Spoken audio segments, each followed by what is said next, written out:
আপন মনে কাগজের উপর একের পর এক আঁচড় কাটছেন একজন চিত্রশিল্পী। তৈরি হচ্ছে সামনে বসে থাকা একজন মানুষের অবিকল প্রতিচ্ছবি। এই ডিজিটাল যুগে স্টুডিও থেকে ছবি প্রিন্ট করতে করতে যেন এর চেয়ে বেশি সময় লেগে যায়। এখানকার শিল্পীগণ 10 থেকে 20 মিনিটেই সামনে বসে থাকা মানুষটার হুবহু ছবি এঁকে দিচ্ছেন। আমার মনে হচ্ছিল যে আমিও একটু এঁকে যাই, তার জন্য আমি আব্বুকে রিকোয়েস্ট করছিলাম।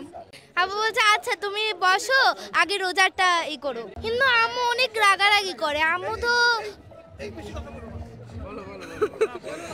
অনেক রাগারাগি করেছে একটু, কারণ হচ্ছে আমি একটু ছবি এঁকেছি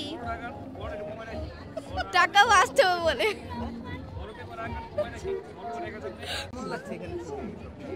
অনেক ভালো। সিদরাতুল মুনতাহা আরিশা। হাতের আঁকা ছবিতে চোখ থেকে ঠোঁট, পুরোটা মুখ, সব মিলিয়ে যেন একদম স্পষ্ট ছবি ফুটে উঠেছে। জীবনেও তো আঁকিনি, একবার একটুখানি আঁকি। এমনিতেও এই ছবিগুলো দেখছি, এইসব দেখে মনে হলো ও আমার ছবিও একটা আঁকাই। এই পেন্সিলের জাদুকরদের হাতে ছবি আঁকতে ছোট পেপারে খরচ পড়বে 600 টাকা, মাঝারি পেপারে 800 টাকা, বড় পেপারে ছবি আঁকতে খরচ পড়বে 1000 টাকা, আর মোবাইল বা অন্য ছবি থেকে ছবি আঁকার জন্য খরচ পড়বে 1500 টাকা। আমি এটার সাথে প্রায় 15 থেকে 20 বছর, প্রায় 20 বছরের সাথে আমি জড়িত। আমি এখানে কি আর বই মেলাতে, দুইটা মেলাতে আমি একটু বসি। এছাড়া বাসায় বসে ছবি আঁকি। আমার স্টুডিও আছে, তারপর আবার অনেক অর্ডার পাওয়া, সারা বছর অর্ডার পাই, এইভাবেই চলি।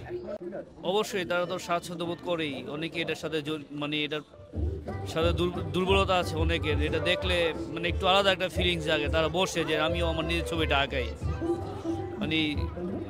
তারা আঁকায়, উদ্বুদ্ধভাবে আঁকায়। দাম আমরা 3টা সাইজ, ছোট সাইজটা 600, মিডিয়ামটা 800, বড় পেপারে 1000 টাকা। যারা এটার সাথে পুরোপুরিভাবে দুর্বলতা আছে, দুর্বল যারা একটু শিল্পবোধ,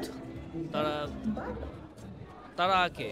তারা অনেকেই যাদের টাকা আছে তারা আঁকে, আবার অনেকে পরে প্রিপারেশন নিয়ে আসে। যে সামর্থ্য না থাকলেও তারা চেষ্টা করে একটু আঁকার জন্য, আবার নেক্সট টাইম আবার আসে। আমার উস্তাদ আমার স্যার। আমি পড়াশোনা করছি চারুকলা আর্ট কলেজে, আমার স্যাররা আমার উস্তাদ।